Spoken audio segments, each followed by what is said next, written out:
If you're going to point that delectable rump at a man, you're asking for trouble."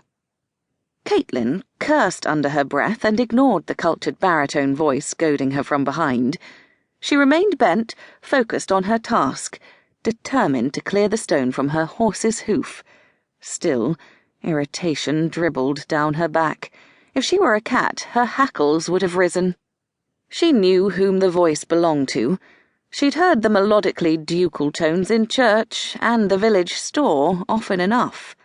Harlow Telford, the Duke of Dangerfield, consummate rake and the most powerful man in the kingdom, next to the Prince Regent. The man determined to see her father ruined.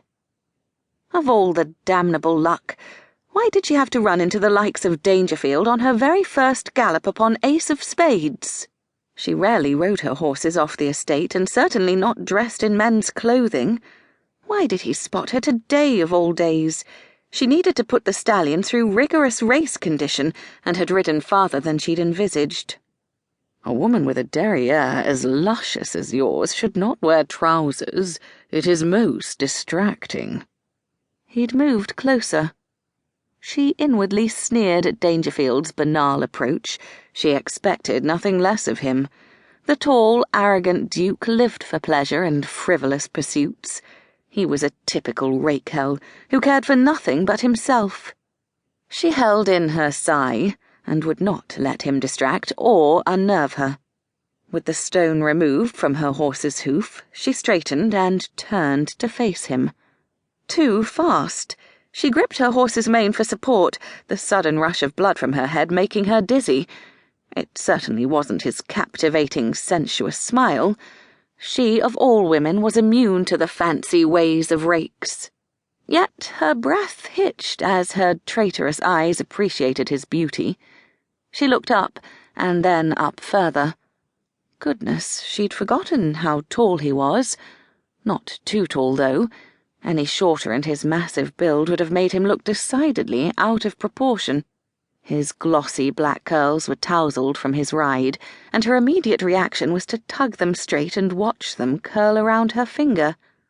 They were wasted on a man.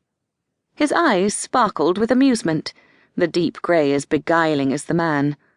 A sensual mouth, creased in a knowing smile, had her licking her lips, wondering what his would feel like against her own. She took a step back. It would be so much easier to hate the man if he didn't look like every woman's wicked fantasy. And didn't he just know it? It was definitely time to leave. If I'm distracting, then the solution would appear simple. Don't look. And she made to move around him. He blocked her path. But where would be the fun in that? Caitlin gritted her teeth, wishing for the millionth time she'd been born a man. Then she could punch him on his too perfect nose. A little dent might make him look more human. "I'm not here for your amusement, sir." He moved to stand directly in front of her with the languid grace of a large panther, dark and dangerous.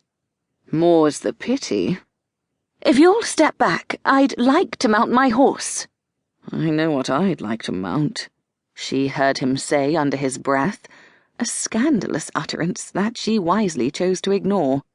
He gave a smile that she suspected melted the resistance of the majority of women and, if she were honest, had too much impact even on her. He rubbed Ace of Spades' nose.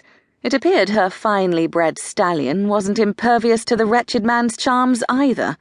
Her horse snorted and pressed his head towards the enemy as if longing for Dangerfield's touch. Caitlin longed for no man's touch, especially not the tempting touch of the Duke of Dangerfield. "This is quite a piece of horseflesh for a woman to be riding. Who does he belong to?" Ace of Spades was to be her ace in the fight to hold on to her home. Her father might try to gamble away everything they owned, but she would not lose Mansfield Manor. It had been her mother's.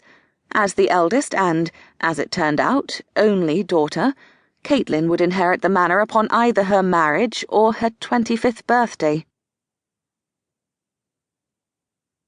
to keep listening to this audiobook. I've left you a link in the description so you can do it, at no cost thanks to Audible's 30-day free trial.